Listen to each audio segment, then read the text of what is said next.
बिस्मिल्लाहिर्रहमानिर्रहीम। अस्सलाम वालेकुम स्टूडेंट्स। ADPCS जो आपके पास एक सीरीज़ है, एसोसिएट डिग्री हमारे पास प्रोग्राम, उसमें हम आज प्रोग्रामिंग फंडामेंटल्स के बारे में पढ़ेंगे। ये एक वीडियो सीरीज़ है जिसमें हम प्रोग्रामिंग फंडामेंटल्स उसको कम्प्लीटली जो यूनिवर्सिटी का कोर्स होता है उसको हम देखेंगे कि कैसे हमारे पास इसकी वर्किंग है और एग्ज़ाम में किस तरह के क्वेश्चंस आते हैं, मिड में कैसे आते हैं, फाइनल में कैसे आते हैं। तो इसकी हम वर्किंग को जो है ना इस वीडियो सीरीज़ के अंदर स्टार्ट करते हैं। चलें स्टार्ट करते हैं। हमारे पास जो वीक 1 है उसमें हमारे पास जो है जो बेसिकली हमारे पास जो फोकस है वो हमारे पास है, जो हमने डिस्कस करना है बच्चों, वो है जी फाउंडेशन बिल्डिंग है, foundation building and concept clarity. इसको हम डिस्कस करेंगे। यहाँ मैं पेन का साइज़ थोड़ा कम कर लेता हूँ। अच्छा जी, इसमें हमारे पास क्या है, my name is Mohammed Ashraf Siddiqui. और इस लेक्चर के हवाले से, वीडियोस के हवाले से कोई भी आपका फीडबैक है, काइंडली मुझे कमेंट्स लाजमी कीजिएगा। ये मेरी ऑफिशियल एक वेबसाइट है जो मैंने वेबसाइट डेवलप की है। यहाँ पे भी आपको काफ़ी इन्फॉर्मेशन है। इससे पहले पिक्स बिट्स के नाम से यूट्यूब चैनल है, उसमें ICS पार्ट 1 जो न्यू बुक आई है उसकी कंप्लीट वर्किंग भी मौजूद है। उसके अलावा जो है ना वर्डप्रेस सीरीज़, अगर आपने वेबसाइट्स बनाना सीखनी है तो वो भी आप सीख सकते हैं। और उसके अलावा जो सेकेंड ईयर अब न्यू बुक आएगी 2026 में, तो उसकी वीडियोस भी मैंने बनानी है। काइंडली सब लोगों तक फॉरवर्ड करें। और चलें स्टार्ट करते हैं। कोर्स इंट्रोडक्शन हमारे पास है, what is programming fundamental. Programming fundamental क्या है जी, और इसमें हमारे पास क्या है और आज जितनी भी प्रोग्रामिंग लैंग्वेजेस हैं बच्चों, उसमें आपके पास फंडामेंटल जो प्रोग्रामिंग के जो बेसिक्स हैं और जो स्टूडेंट्स के लिए क्यों ज़रूरी हैं, और ताकि वो किसी भी लैंग्वेज को यूज़ करे और आसानी से कोड लिख सके। इसमें हमने ना ये देखना है कि हाउ टू थिंक लॉजिकली, कि लॉजिकली हमने स्टूडेंट्स कैसे सोचते हैं, how to solve problem step by step, और कैसे प्रॉब्लम्स को स्टेप बाय स्टेप जो है ना सॉल्व करेंगे। और उसके बाद इस सीरीज़ में प्रोग्रामिंग फंडामेंटल के कोर्स में how to write structured program using C++, और जो है ना फिर छोटे छोटे से फंक्शंस बनाने, हमने स्ट्रक्चर्ड प्रोग्रामिंग करनी है। और लैंग्वेज जो हमने यूज़ करनी है बेटा वो C++ है। आप पाइथन पे भी कर सकते हैं, आप जावा पे भी कर सकते हैं, लेकिन ये जो हमारी रिकमेंडेड लैंग्वेज है वो C++ है, जिसको आप लोगों ने अंडरस्टैंड करना है और उसके कुछ बेसिक्स हम डिस्कस करेंगे। अच्छा जी, उसके बाद कोर्स ऑब्जेक्टिव क्या है, अंडरस्टैंड बेसिक प्रोग्रामिंग कॉन्सेप्ट्स। और इसमें बेसिक प्रोग्रामिंग कॉन्सेप्ट्स को हम सीखेंगे।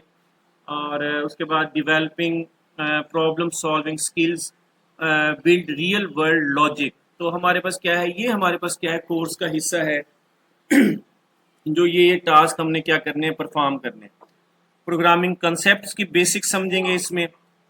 C++ का साइंटेक्स क्या होता है, प्रॉब्लम सॉल्विंग टेक्निक्स के कैसे प्रॉब्लम्स को आप स्टेप बाय स्टेप सॉल्व करोगे, और जो रियल वर्ल्ड प्रॉब्लम्स हैं आप उनको कैसे हैंडल करोगे। तो ये बेसिकली जो है ना इस कोर्स का, इसका ऑब्जेक्टिव है, एजेंडा है, जो ये C++ प्रोग्रामिंग फंडामेंटल, जिसमें हम C++ यूज़ करेंगे। अच्छा जी, स्टार्ट करने से पहले रिव्यू ऑफ बेसिक कंसेप्ट्स, आपको कुछ बेसिक कंसेप्ट्स का पता होना चाहिए। जिस तरह आपके पास क्या है, ये वीक 1 के जो कोर्स आउटलाइन है उसके हिसाब से जो है ना आपको पता होना चाहिए कि वेरिएबल्स क्या होते हैं।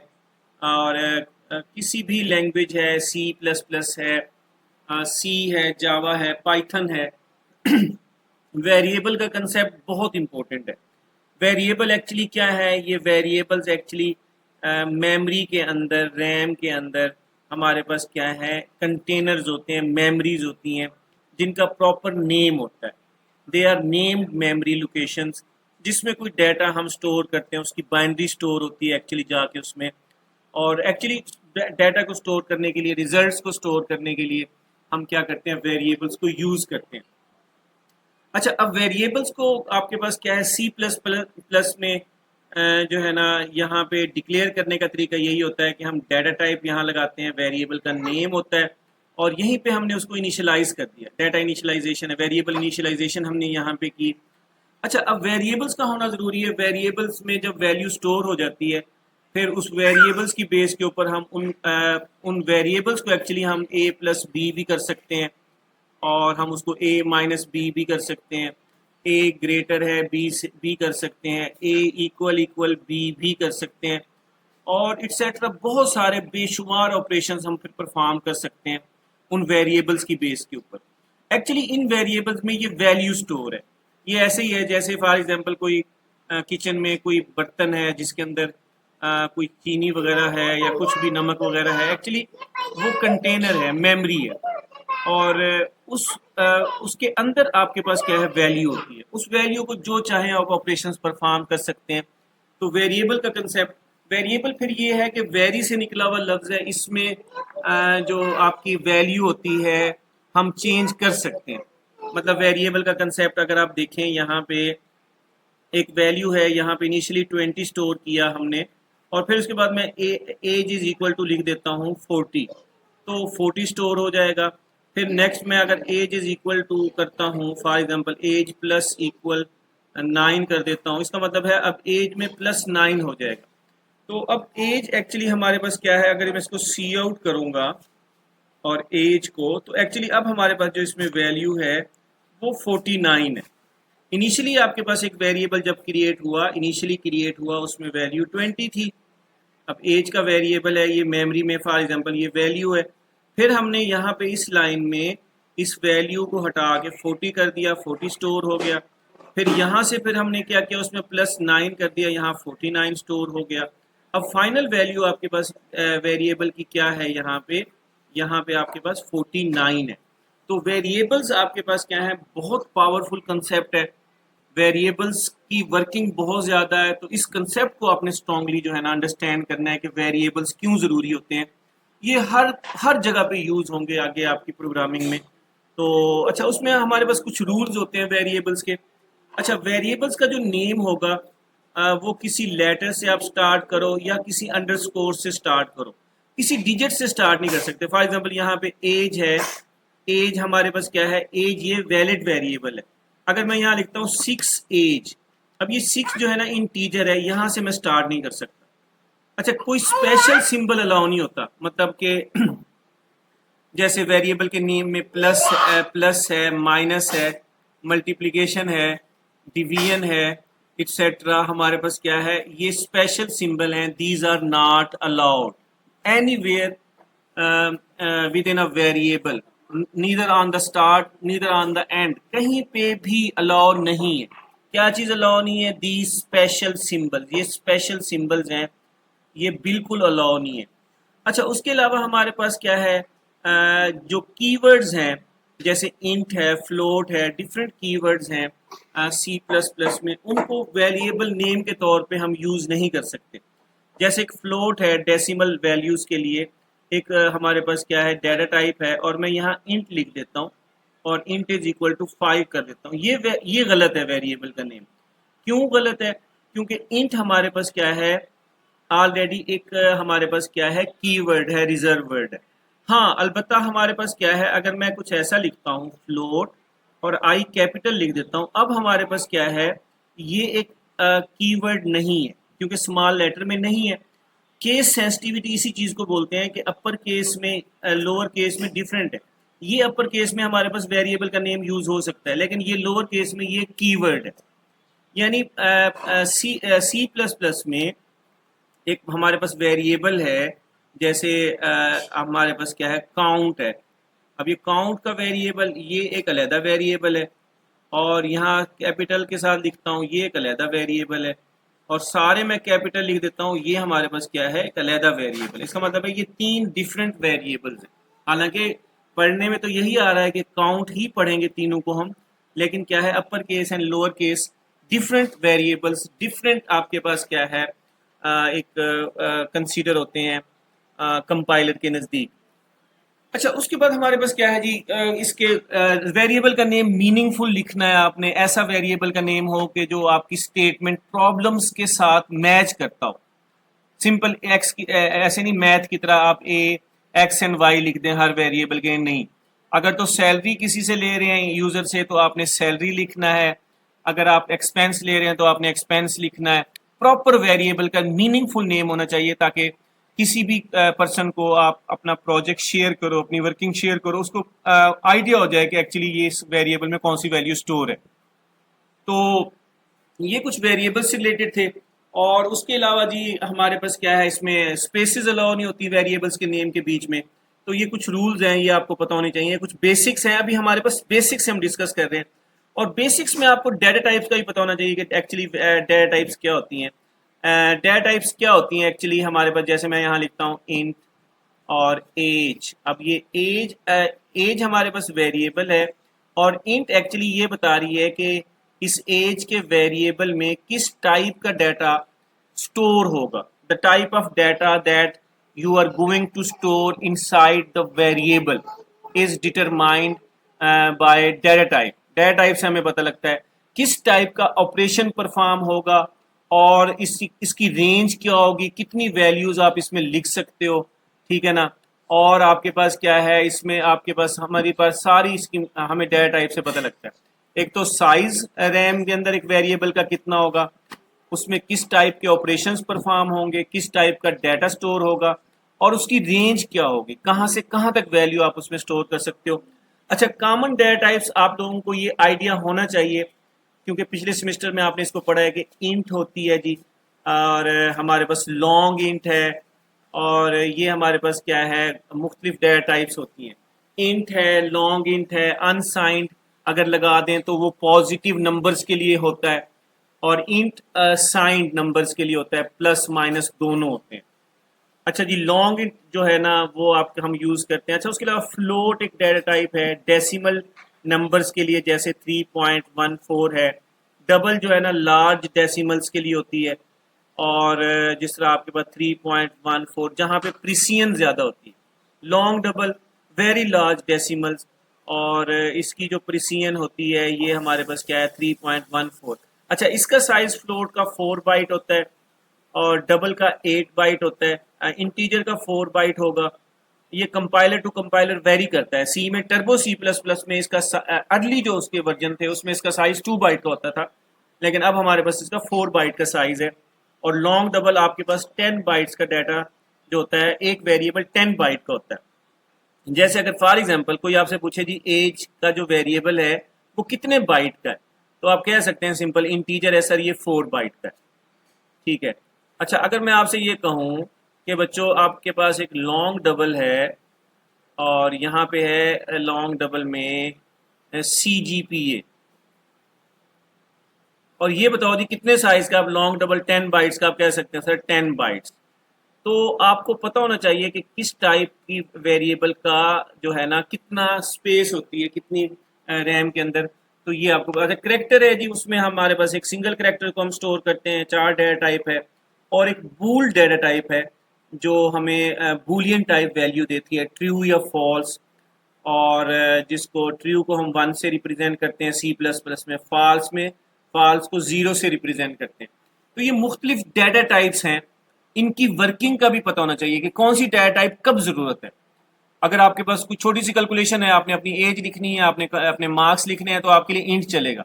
लॉन्ग इंट भी हम यूज़ कर सकते हैं, लॉन्ग इंट भी यूज़ कर सकते हैं। ये बड़ी डाटा टाइप्स हैं इंटीजर के लिए, वो स्पेसिस फिर बहुत ज़्यादा होती हैं उसमें, और उसकी मेमोरी बहुत ज़्यादा होती है, और उसमें वैल्यू बहुत बड़ी वैल्यूज़ को स्टोर किया जा सकता है। इसी तरह फ्लोट है, और उसके बाद डबल है, लॉन्ग डबल है, फिर वो डिपेंड करता है कि पॉइंट्स में कितने पॉइंट्स के बाद कितने डेसिमल आपको चाहिए। और इसी तरह करेक्टर है, बूल है, वो हम यूज़ करते हैं।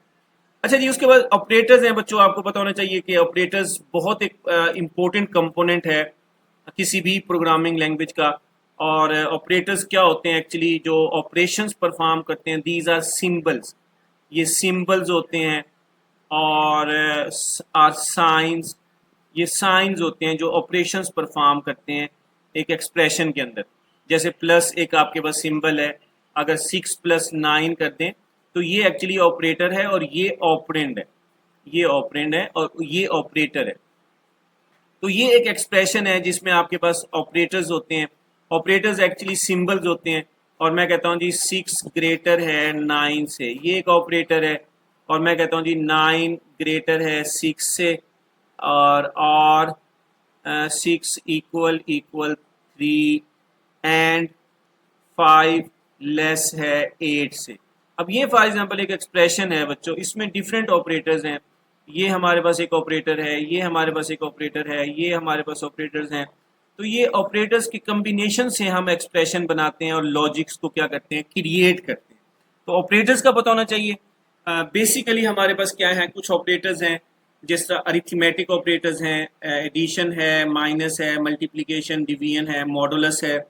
और उसके बाद रिलेशनल ऑपरेटर्स क्या होते हैं, वो कंपैरिजन के लिए यूज़ करते हैं। जिस तरह फॉर एग्जांपल हमने चेक करना है, कंपेयर करना है दो वैल्यूज़ को, हमने देखना है जैसे सी आउट में हम करना चाह रहे हैं जी 6 इक्वल इक्वल 6 है। अब ये इक्वल इक्वल जो 6 है, एक्चुअली ये एक ही ऑपरेटर है जिसको इक्वल टू ऑपरेटर बोलते हैं। ये हमें बताता है कि जो ये दोनों वैल्यूज़ लेफ्ट साइड पे जो वैल्यू है वो सेम है राइट साइड की वैल्यू के साथ। तो चेक किया जाता है कि लेफ्ट साइड पे जो वैल्यू क्या वो इक्वल है जो राइट साइड पे वैल्यू है, यस। तो इसका आंसर हमारे पास क्या आएगा, 1 आएगा। तो इसी तरह हमारे पास क्या है, हम मुख्तलिफ वैल्यू स्टोर करते हैं। जैसे ए में 6 है, बी में हमारे पास 5 है, और हम लिखते हैं जी इफ़ ए ग्रेटर है बी से, ठीक है ना। मुख्तलिफ लॉजिक, ए लेस है बी से, ए इक्वल है बी के, ए नॉट इक्वल है बी के। तो ये मुख्तलिफ किस्म के जो है ना हमारे पास ऑपरेटर्स हैं। ग्रेटर इक्वल लगाते हैं, लेस इक्वल लगाते हैं। तो ये सारे 6 टाइप्स के हमारे पास क्या हैं, ये डिफरेंट रिलेशनल ऑपरेटर्स हैं जो वैल्यूज़ को कंपेयर करेंगे और एक सिंगल रिजल्ट देंगे, दैट इज ईदर ट्रू और फॉल्स। जो ट्रू होगा या फॉल्स होगा, जिसकी बेस के ऊपर हम डिसीजन मेकिंग करते हैं। अच्छा जी, उसके बाद हमारे पास लॉजिकल ऑपरेटर्स हैं बच्चों। लॉजिकल ऑपरेटर्स का पता होना चाहिए आपको। लॉजिकल ऑपरेटर्स हमारे पास क्या हैं, 3 होते हैं। यहाँ पे 2 लिखे हुए हैं, यहाँ पे एक और भी एक और ऑपरेटर होता है। और अच्छा, ये 3 ऑपरेटर्स हमारे पास लॉजिकल ऑपरेटर्स हैं जो रिलेशनल ऑपरेटर्स को कंबाइन करते हैं। ये कम्बिनेशन में यूज होते हैं, कंपाउंड एक्सप्रेशन के लिए यूज होते हैं। जैसे मैं कहता हूँ जी फॉर एग्जांपल ए ग्रेटर है बी से एंड ए ग्रेटर है सी से। हमने लार्जेस्ट नंबर फाइंड करना है, ये चेक करेंगे ए ग्रेटर है बी से और ए ग्रेटर है सी से। ए तभी लार्जर होगा ना, पहले चेक होगा कि ए ग्रेटर है बी से। अगर तो ये कंडीशन सही होगी तो फिर एंड ऑपरेटर आगे जाएगा, अदरवाइज जो है ना ये स्किप हो जाएगी स्टेटमेंट। और अगर ए ग्रेटर है सी से तभी ए क्या होगा, ग्रेटर होगा। तो ये बीच में ये वाला जो ऑपरेटर है ये कंपाउंड एंड ऑपरेटर है, ये हमारे पास लॉजिकल ऑपरेटर है। कंपाउंड एक्सप्रेशन के लिए हम इसको यूज करते हैं। अच्छा, इसी तरह हमारे पास क्या है, ए ग्रेटर है बी से or A equal equal C, ठीक है जी। इस तरीके से भी हम ये वाला और ऑपरेटर है, इसमें सारी कंडीशंस, अगर एक भी कंडीशन ट्रू होगी रिजल्ट ट्रू हो जाएगा। एंड ऑपरेटर में सारी कंडीशंस का ट्रू होना लाजमी है। ये भी ट्रू होगी, ये ट्रू होगी, फिर ट्रू होगा। अगर ये 0 हो गई और ये ट्रू है तो फॉल्स है। अगर ये हमारे पास ट्रू है और ये कंडीशन 0 है तो फॉल्स है। अगर ये 0 है पहली कंडीशन और दूसरी कंडीशन भी 0 है तो रिजल्ट क्या होगा, 0 होगा। यहाँ पे भी 0 है, यहाँ पे भी 0 है, यहाँ पे भी 0 है। हाँ, पहला केस है जब सारी कंडीशन आपके पास सही है तब रिजल्ट सही हो। लेकिन और ऑपरेशन में क्या है, अगर पहली कंडीशन 0 है दूसरी भी 0 है तो 0 होगा बस। पहली कंडीशन अगर ट्रू है दूसरी फॉल्स है तो रिजल्ट ट्रू होगा। पहली 0 है दूसरी 1 है तो आपके पास 1 होगा। पहली 1 है तो दूसरा भी 1 है तो 1 होगा। तो ये मुख्तलिफ किस्म के ऑपरेटर्स हैं। अच्छा, नॉट ऑपरेटर क्या करता है, ये निगेट करता है, फ्लिप कर देता है वैल्यू को। जैसे मैं कहता हूँ जी हमारे पास ए में एक वैल्यू है 10, ये 10 वैल्यू है। अगर मैं यहाँ करता हूँ इफ और यहाँ पे मैं लगा देता हूँ नॉट ऑपरेटर और ए लिख देता हूँ। एक्चुअली ए में 10 है, ये नॉन जीरो वैल्यू है। और जैसे ही नॉट ऑपरेटर क्या करेगा, उसको जीरो में कन्वर्ट कर देगा। यानी इनिशियली इसमें 10 है लेकिन क्या है, वो नॉन जीरो वैल्यू है। लेकिन नॉट 10 का मतलब है 0, वो 0 में उसको कन्वर्ट कर देगा। और अगर फॉर एग्जांपल एक वैल्यू है ए ग्रेटर है बी से, या मैं कहता हूँ जी 9 ग्रेटर है किससे, 6 से, लेकिन इससे पहले मैं नॉट लगा देता हूँ तो इसका रिजल्ट क्या आएगा। तो वैसे इसका तो रिजल्ट ट्रू है, आपके पास 1 आएगा। लेकिन नॉट 1 का क्या मतलब है, वो किस में कन्वर्ट कर देगा, 0 में। तो ये जो है ना हम लॉजिक को, एक्सप्रेशन को रिवर्स करने के लिए फ्लिप करते हैं रिजल्ट को, तो ये हमारे पास कौन सा है, ये लॉजिकल ऑपरेटर है। अच्छा जी, उसके बाद एक छोटे छोटे से कंसेप्ट हैं, introduction to input and output I O stream को के बारे में ज़रा डिस्कस कर लेते हैं। सी प्लस प्लस के बारे में बेटा ये लॉजिक है, आप अंडरस्टैंड करें, और सी प्लस प्लस आप यूनिवर्सिटीज़ में भी पढ़ रहे हो, और इसकी जो बेसिक, ये बहुत पावरफुल लैंग्वेज है। अच्छा जी, इसमें what is input output? Input का मतलब होता है टेकिंग डाटा फ्रॉम यूज़र, आप डाटा यूज़र से वैल्यू ले रहे हो। एक यूज़र है और ये हमारे पास क्या है, एक कंप्यूटर का प्रोग्राम है, और आपने यूज़र ने वैल्यू प्रोवाइड करनी है प्रोग्राम को, वो इनपुट है। और डिस्प्ले आउटपुट का मतलब होता है कि डिस्प्ले, जो कंप्यूटर हमें रिजल्ट डिस्प्ले करता है, वापस यूज़र देखता है, वो आउटपुट होता है। तो इनपुट आउटपुट के लिए अब हमारे पास क्या है जी, अब C plus plus input output stream क्या होती है, इनपुट और आउटपुट स्ट्रीम क्या होती है। C plus plus uses streams to handle input and output. अच्छा, सी प्लस प्लस जो है ना, इसमें हम स्ट्रीम्स को यूज करते हैं जो इनपुट को और आउटपुट को हैंडल करते हैं। यूजेस स्ट्रीम, स्ट्रीम्स क्या होती है, एक्चुअली फ्लो ऑफ डाटा होता है स्ट्रीम्स, किसको हैंडल करने के लिए, इनपुट को भी और आउटपुट को भी। अच्छा, इनपुट स्ट्रीम क्या होती है, इनपुट स्ट्रीम में हम यूज करते हैं सी इन, हम ये यूज करते हैं सी एन का एक फंक्शन है, एक ऑब्जेक्ट है, वो हम यूज करते हैं। और यहाँ पे क्या होगा, वेरिएबल होगा, यहाँ पे क्या होगा, वेरिएबल होगा। जैसे फॉर एग्जांपल यहाँ पे मैं लिखता हूँ, जैसे कि मैंने एक वेरिएबल लिखा इंटीजर, और यहाँ पे मैं लिखा सैलरी। सैलरी का वेरिएबल है, अब मैं यूज़र से जो है सैलरी इनपुट करवा रहा हूँ बच्चों, यूज़र से, ये सैलरी का वेरिएबल है बच्चों। तो मैं यहाँ लिखता हूँ सी आउट एंटर सैलरी। अब ये तो सी आउट एक्चुअली डिस्प्ले के लिए ये आउटपुट फंक्शन है, डिस्प्ले करेगा मैसेज को, एंटर सैलरी। अच्छा, उसके बाद हमारे पास क्या है, इसको ये नहीं लगाएंगे यहाँ पे, स्टेटमेंट टर्मिनेटर, और यहाँ पे हम लिखेंगे cin. Cin actually time of execution के ऊपर, जब आपका प्रोग्राम रन होगा, यूज़र के पास एक मैसेज आएगा एंटर सैलरी। अब वो जो भी सैलरी लिखेगा, वो सी इन का फंक्शन एक इनपुट स्ट्रीम है, वो उस फंक्शन वो फंक्शन उस वैल्यू को स्टोर कर देगा सैलरी के वेरिएबल, और उसको फिर हम सी आउट के ज़रिए क्या करते हैं, डिस्प्ले करते हैं। तो ये सी आउट का फंक्शन मैसेज डिस्प्ले करने के लिए यूर सैलरी, और हम यहाँ पे जो है ना आपकी सैलरी यहाँ पे लिख देंगे, और इस तरीके से हम इसको डिस्प्ले करेंगे। तो दो तरह के जो बेसिक हमारे पास क्या है, स्ट्रीम है, जिनको सी प्लस प्लस हैंडल करती है। इनपुट के लिए हम सी एन यूज़ करते हैं, और आउटपुट के लिए हम क्या यूज़ करते हैं, सी आउट। बेसिकली आपको पता होना चाहिए। और यहाँ पे एक बेसिक स्ट्रक्चर है सी प्लस प्लस का। अच्छा, इसमें हमारे पास जो हेडर फाइल है वो आईओ स्ट्रीम है बच्चों, कुछ बच्चों को नहीं पता, तो सबसे टॉप के ऊपर आप लिखेंगे हैश इंक्लूड, ये प्री प्रोसेसर डायरेक्टिव्स होते हैं बच्चों, ये आपने पिछले लेक्चर्स में सेमिस्टर्स में पढ़े होंगे। और IO stream, I stand for input, O stand for output, stream जो है ना इनपुट आउटपुट स्ट्रीम, ये जो सी इन और सी आउट का फंक्शन है इस हेडर फाइल के अंदर मौजूद है। अच्छा, उसमें हमारे पास क्या है, यूजिंग नेम स्पेस एसटीडी, ये हम यूज करते हैं ताकि हमें एसटीडी जो है ना बार बार ना लिखना पड़े।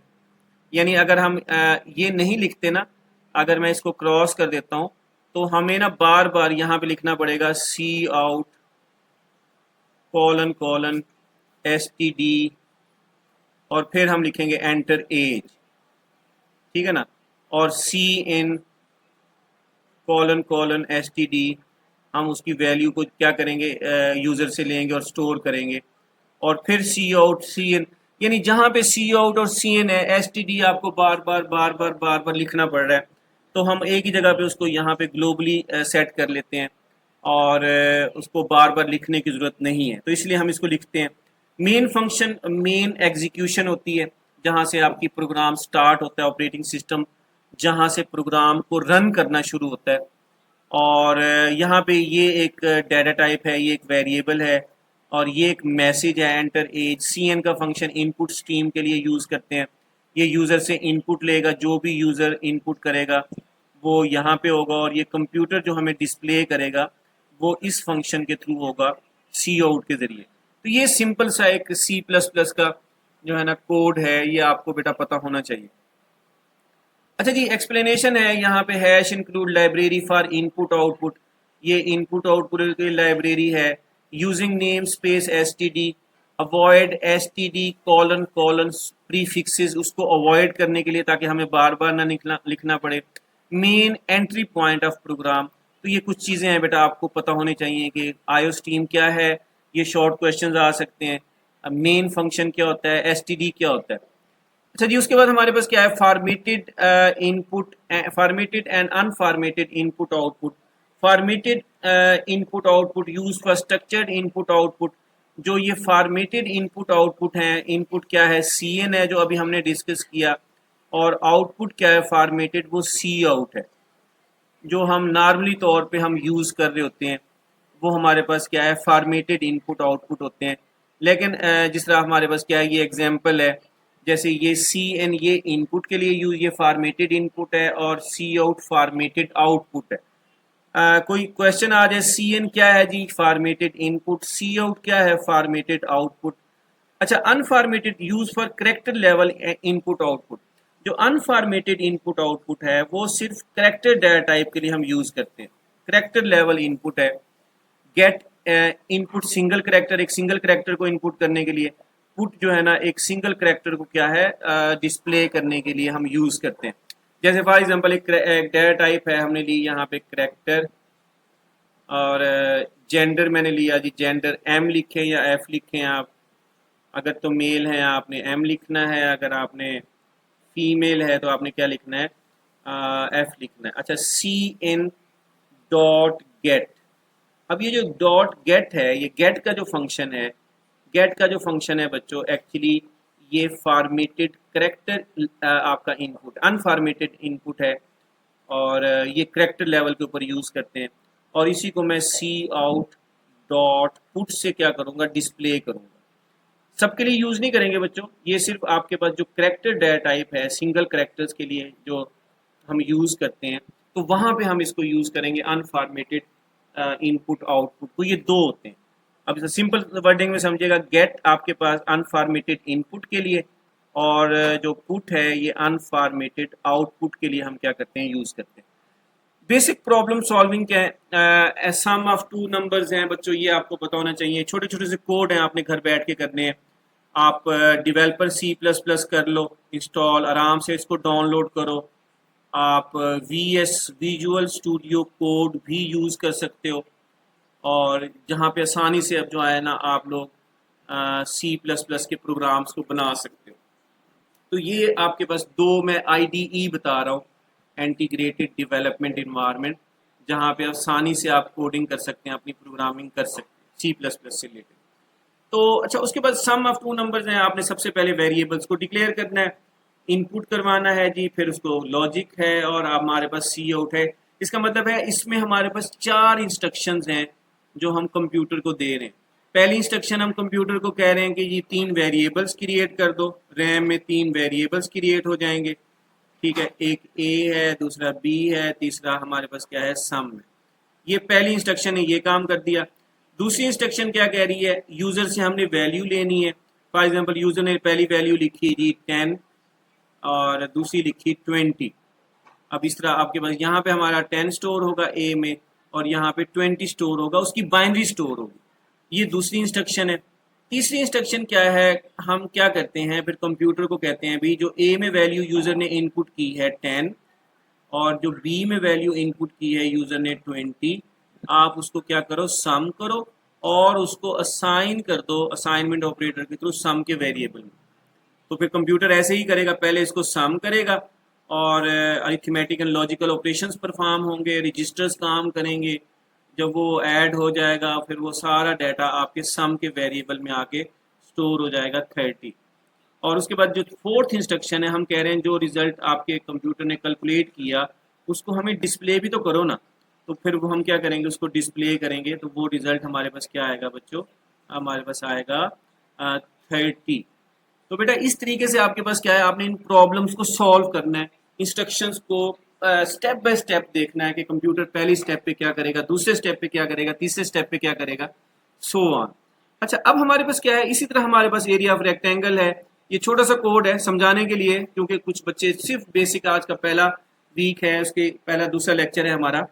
तो इसमें हमारे पास, उसमें हमने लेंथ ली और हमने क्या ली बच्चों, विड्थ। ये हमारे पास पहली इंस्ट्रक्शन है। रैम के अंदर दो वेरिएबल्स क्रिएट हो जाएंगे इस तरीके के, लेंथ के और विड्थ के। और उसके बाद हमारे पास क्या है, हमने यूजर से इनपुट लिया, ये फॉर एग्जांपल 10 है, ये हमारे पास 5 है, और लेंथ मल्टीप्लाई बाय विड्थ 50, हमें क्या हो जाएगा, आउटपुट आ जाएगा, आंसर आ जाएगा। तो ये काम जो है ना, 3 इंस्ट्रक्शन के ऊपर हमारा ये कोड है। तो ये आसान सा कोड है। अच्छा जी, कॉमन जो मिस्टेक्स हैं जो स्टूडेंट्स करते हैं, वो कौन कौन सी मिस्टेक्स हैं? वो कह रहे जी, forgetting statement terminator at end of statements, के सी आउट के आगे, सी एन के आगे आपने बेटा स्टेटमेंट टर्मिनेटर लाजमी लगाना। तो ये अक्सर बच्चे जो है ना ये मिस्टेक करते हैं, तो ये मिस्टेक आपने नहीं करनी। अच्छा, डाटा टाइप रॉन्ग कर लेते हैं, इंट लिख के और ए लिख के, और उसमें आपके पास क्या है, कोई वैल्यू ऐसी स्टोर कर देते हैं पॉइंट्स वाली, और या integer C G P A ले लिया उन्होंने, और आप सी जी पी अपनी कैलकुलेट कर रहे हो, सी जी पी ए, और वो आप लिख रहे हो 3.63 है, और लेकिन वो जब रिजल्ट आ रहा है तो वो तो आ रहा है 3। तो इसका मतलब है आपकी वो इस डाटा टाइप की वजह से। अगर मैं उसको सी आउट करूं बच्चों, मैं लिखूं सी जी पी ए, तो इसका बेटा आउटपुट हमारे पास यहाँ पे सी आएगा, sorry, C G P A, और यहाँ पे पी और यहाँ पे ए। तो इसका हमारे पास क्या है, इसका आउटपुट सिर्फ हमारे पास क्या आएगा, 3। ये जो पॉइंट के बाद 63 है, ये इंटीजर वेरिएबल में स्टोर नहीं होगा। टाइप कास्टिंग जो है ना, नहीं, टाइप कास्टिंग यूज होती है, और वो पॉइंट्स के बाद की वैल्यू जो है ना नहीं होती। तो कोशिश करें सही डाटा टाइप यूज करें। अक्सर बच्चे जो कंफ्यूज हो जाते हैं, वो इक्वल का सिंबल, ये असाइनमेंट ऑपरेटर है और ये इक्वल टू ऑपरेटर है।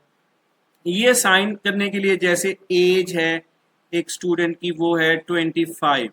अब हम लिखते हैं कि इफ जो एज है, अगर तो वो इक्वल इक्वल है 25 के।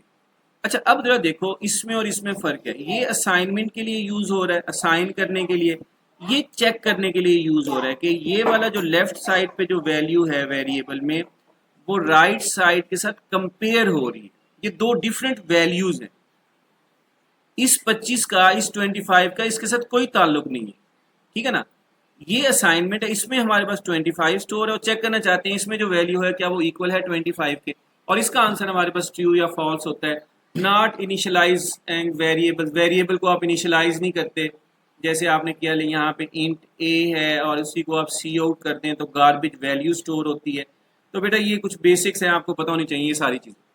अच्छा जी, उसके बाद हमारे पास क्या है, इनपुट आउटपुट ऑर्डर मिस्टेक है, लैब वर्क है। आप ये घर से आपने ये काम करना है। प्रिंट योर नेम, आप अपना नेम प्रिंट करो। इनपुट एंड डिस्प्ले एज, आप अपनी इनपुट का फंक्शन है सी एन के जरिए आप अपनी एज इनपुट करो, और सी आउट के जरिए उसको क्या करो, डिस्प्ले करो। और यहाँ पे सी आउट यूज़ करोगे, ये अब आप लोगों ने करना है, मैं आपको टास्क दे रहा हूँ। दो नंबर्स हैं, उनको आप ऐड करेंगे।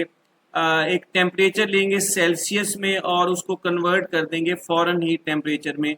तो ये आपका टास्क है। और एक सिंपल सा कैलकुलेटर बनाना है कि करैक्टर वैल्यू लेनी है, प्लस माइनस मल्टीप्लिकेशन डिवीजन, और ये स्विच स्टेटमेंट के ज़रिए बनाओ, इफ एल्स इफ के ज़रिए बनाओ।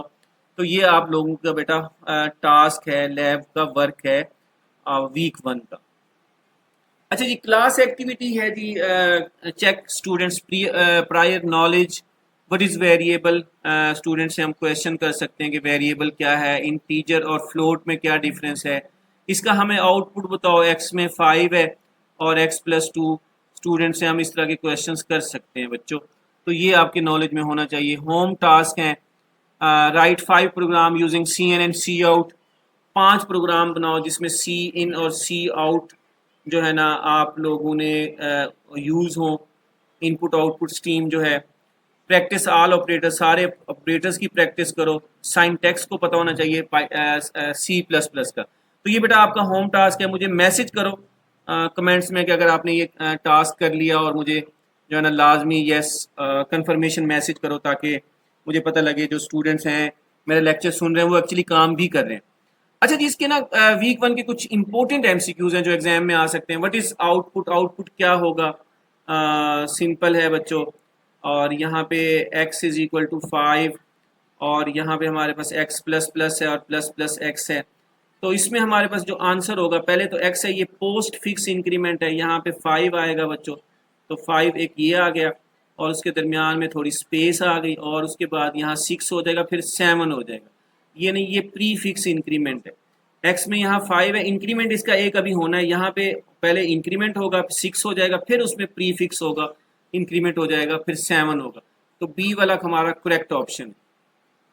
Which is a valid variable name, ये इंपॉर्टेंट क्वेश्चन एग्जाम में आ सकता है। कोई एक इसमें कौन सा वैलिड है? ये वैलिड नहीं है, ये भी वैलिड नहीं है। ये क्यों वैलिड नहीं है? क्योंकि डिजिट से स्टार्ट हो रहा है। ये क्यों वैलिड नहीं है? क्योंकि डाटा टाइप है। ये क्यों वैलिड नहीं है? ये क्योंकि हमारे पास क्या है, कीवर्ड्स हैं। तो ये हमारे पास क्या है, ये हमारे पास क्या है, ये हमारे पास क्या है, वेरिएबल, वैलिड वेरिएबल है। अच्छा, उसके बाद हमारे पास क्या है, इसका आउटपुट बताएं जी। 10 को अगर हम डिवाइड करते हैं 3 से तो हमारे पास पॉइंट में आंसर आएगा।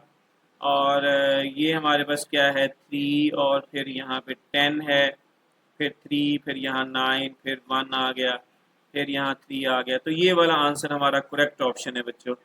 और यहाँ पे हमारे पास क्या है जी, 10 है और उसके बाद हमारे पास क्या है, 3.0 है बच्चों। 10 है और उसका 3.0 है। तो इसका आंसर डिपेंड करता है कंपाइलर के ऊपर। तो इसमें आपके पास क्या है, यहाँ पे आपके पास क्या है, ये इंटीजर है और ये भी हमारे पास क्या है, इंटीजर है। तो इसका डिपेंड करेगा कंपाइलर के ऊपर। इसमें टाइप कास्टिंग भी होगी और हमारे पास 10.0 होगा। तो इसको प्रैक्टिकली ज़रा देख लेते हैं, इसको एमसीक्यूज को करके।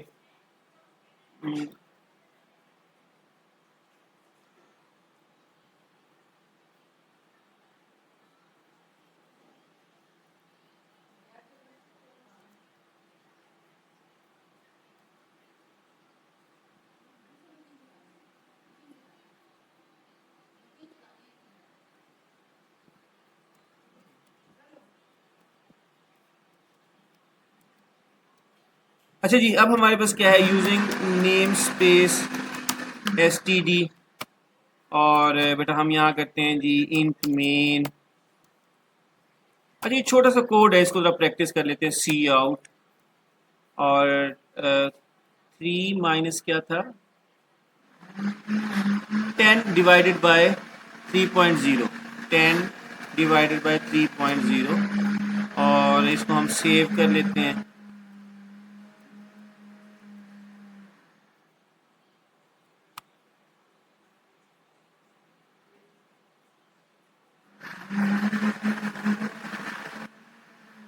अच्छा, इसका आंसर आया 3.3333 आंसर आ रहा है।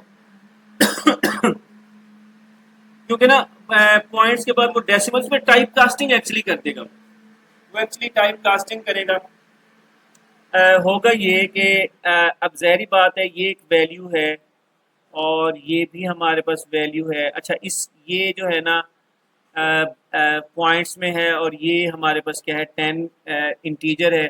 और जब भी इस तरह का एक्सप्रेशन हो जिसमें एक इंटीजर और एक पॉइंट हो, तो आंसर हमेशा पॉइंट्स में आता है, बस जहन में रखिएगा।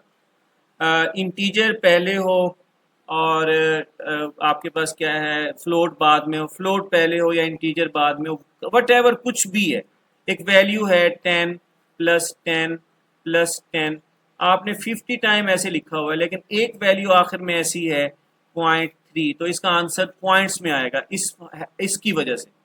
तो यहाँ पे आंसर आएगा 3.33, लेकिन एग्जैक्ट आंसर इसका है 3.3333 ऐसे करके। पॉइंट के बाद 6 डेसिमल नंबर्स आएंगे, तो ये करेक्ट ऑप्शन है बच्चों। तो ये आप लोगों ने देखना है। और उसके बाद जी है हमारे पास विच हैज़ हाईएस्ट प्रेसिडेंस, सबसे हाईएस्ट प्रेसिडेंस किसकी है इसमें? तो यहाँ पे हमारे पास मल्टीप्लिकेशन की है। एमसीक्यूज नंबर 6 है जी। इसका बेटा आपने आउटपुट बताना है कि पहले तो आपके पास मल्टीप्लिकेशन होगी क्योंकि इसकी प्रेसिडेंस ज़्यादा है, फिर उसके बाद ऐड हो जाएगा, 14 आंसर आएगा इसका। और उसके बाद जी 7 है, इसमें अब हमारे पास पैरेंथीसिस की प्रेसिडेंस ज़्यादा है, पहले 5 होगा, 5 मल्टीप्लाई बाय 4 20 आंसर आएगा। और MCQs नंबर 8 है। अब यहाँ पे पहले जो है ना 5 ग्रेटर है 3 से, यस इसका मतलब है ये 1 आएगा। और हमारे पास क्या है, सी आउट 1, हम क्या करते हैं यहाँ पे, तो हमारे पास 1 आंसर हमारे पास आएगा बच्चों इसमें। तो ये हमारे पास डिस्प्ले होगा।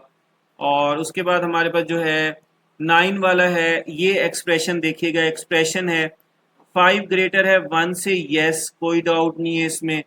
और क्योंकि ग्रेटर की और लेस की प्रेसिडेंस इससे ज़्यादा, अभी ये नहीं होगा, पहले ये ग्रेटर होगा, लेफ्ट टू राइट हम मूव कर रहे हैं। 2 ग्रेटर है 1 से, यस ये भी ठीक है। 1 एंड 1 क्या होगा, 1, तो हमारे पास ये आंसर आएगा। और उसके बाद जो 10 वाला जो MCQs है, और x इज इक्वल टू 5, इसमें पोस्ट फिक्स है, तो पोस्ट फिक्स में पहले वैल्यू डिस्प्ले होगी, फिर उसमें क्या होगी, डिटेक्शन होगी। तो पहले हमारे पास 5 एज इट इज़ डिस्प्ले हो जाएगा और फिर उसमें माइनस होगा। तो ए वाला ऑप्शन करेक्ट ऑप्शन है। और which is incorrect, which is correct input statement, कौन सी करेक्ट इनपुट स्टेटमेंट है, ये गलत है, ये सही स्टेटमेंट है सी इन। ये इस तरह ऑपरेटर हम लगाएंगे, ये इनपुट के लिए हम यूज़ करते हैं। और ये हमारे पास क्या है, ये गलत है। और ये एक्चुअली हमारे पास ये वाला ऑप्शन करेक्ट ऑप्शन है। अच्छा जी, MCQs नंबर 12 है। ये अनडिफाइंड बिहेवियर होता है, ये कंपाइलर टू कंपाइलर वेरी करता है, इसको थोड़ा सा कंफ्यूजिंग है ये। और आंसर तो इसका यही है कि अगर हम देखें, पहले यहाँ पे क्या होगा, 5 है, यहाँ 6 हो जाएगा। और उसके बाद यहाँ पे हमारे पास जो है x की वैल्यू क्या है जी, 6 है, तो 6 + 6 क्या होगा, 12 आंसर आएगा। तो ये कुछ कंपाइलर इसका आंसर वेरी करते हैं, ये अनडिफाइंड नेचर में आता है और ये कंपाइलर टू कंपाइलर वेरी करता है। अच्छा जी, आउटपुट है जी 5 मॉडुलस 2 है, इसका 5 को जब हम 2 पे डिवाइड करते हैं तो रिमाइंडर हमारे पास 1 आता है बच्चों, तो ये करेक्ट ऑप्शन है। Which is not a data type, कौन सी डाटा टाइप नहीं है बच्चों, रियल एक डाटा टाइप नहीं है। और एक करेक्टर हमने लिया, एक कैपिटल ए है और उसमें 1 कर देते हैं, हमें पता है कैपिटल ए का जो आस्की कोड है वो 65 है। ये एक्चुअली उसकी आस्की कोड जाके स्टोर होता है और करेक्टर स्टोर नहीं होता, कंप्यूटर जो है ना करेक्टर स्टोर नहीं करेगा। यहाँ पे एक्चुअली 65 को रिप्रेजेंट कर रहा है ये, तो 65 + 1 हमारे पास क्या आएगा, 66 हमारे पास आंसर आएगा।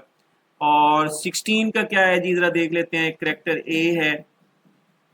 अच्छा, अब हमारे पास क्या है यहाँ पे, अब क्या हुआ, एक्चुअली हम उसको फिर कन्वर्ट भी कर रहे हैं, उसको हम एक्चुअली क्या कर रहे हैं, कन्वर्ट। यहाँ पे आपके पास क्या है, 66 आ गया। और यहाँ पे उसको अब एक्चुअली हमने ना कन्वर्ट कर दिया उसकी डाटा टाइप को, तो हमारे पास क्या ऑप्शन आ गया, बी। ये एक्चुअली वो करेक्टर, क्योंकि हमें पता है कि ए का आस्की कोड 65 है, कैपिटल बी का 66 है, स्मॉल ए का 97 है, ये आपको पता होना चाहिए बच्चों। और जो प्लस है, ये ज़ीरो में हमें 48 से शुरू होता है, 0149 के ऊपर, तो ये आस्की कोड है। तो ये 66 है, अगर तो ये ना होता ना फिर तो हमारे पास 66 आना था, जैसे ऊपर वाला केस है, क्योंकि ये फिर करेक्टर में कन्वर्ट हो रहा है, तो हमारे पास क्या है, टाइप कास्ट टू करेक्टर, वो करेक्टर में कन्वर्ट हो जाएगा। 17 जी है हमारे पास क्या है, सी आउट, पहले ये प्लस होगा 5 और ये मैसेज है, स्ट्रिंग है, एज इट इज़ आएगा टेक्स्ट, तो 5 4 एग्जैक्ट आंसर है। और आउटपुट इसका बताएं जी, ये भी आंसर 2 + 3 आएगा। ये कनकैटिनेट हो रहा है बच्चों, ये प्लस जो है ना, क्योंकि स्ट्रिंग करेक्टर्स हैं, तो ये 2 3 हमारे पास आएगा, 23 नहीं आएगा, हम इसको 2 3 बोलेंगे।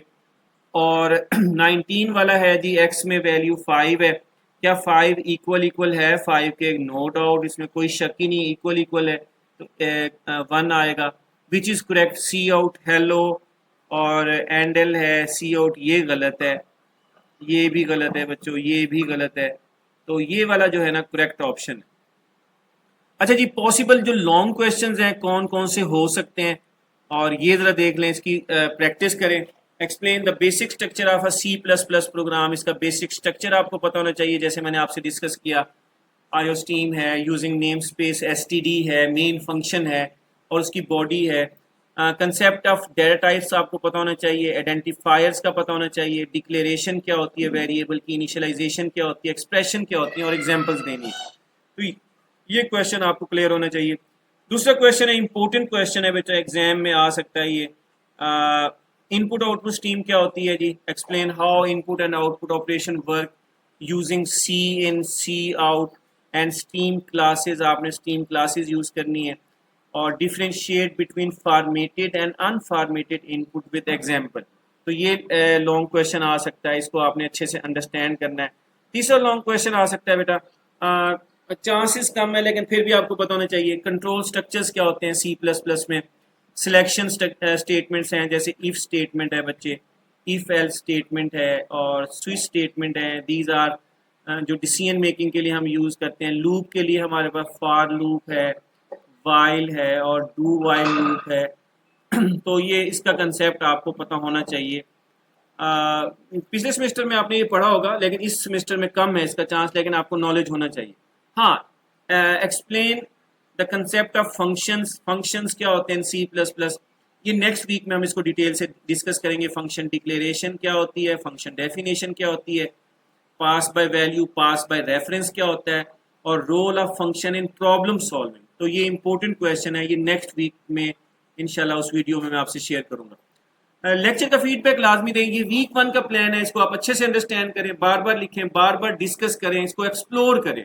मैंने जितना आपसे डिस्कस कर लिया उससे कई गुना ज्यादा आपने खुद बैठ के इसके ऊपर वर्किंग करनी है, इसको एक्सप्लोर करना है और कमेंट्स में मुझसे ना डिस्कस करनी है चीज़ें। Thank you very much, take care of yourself, अल्लाह हाफिज़।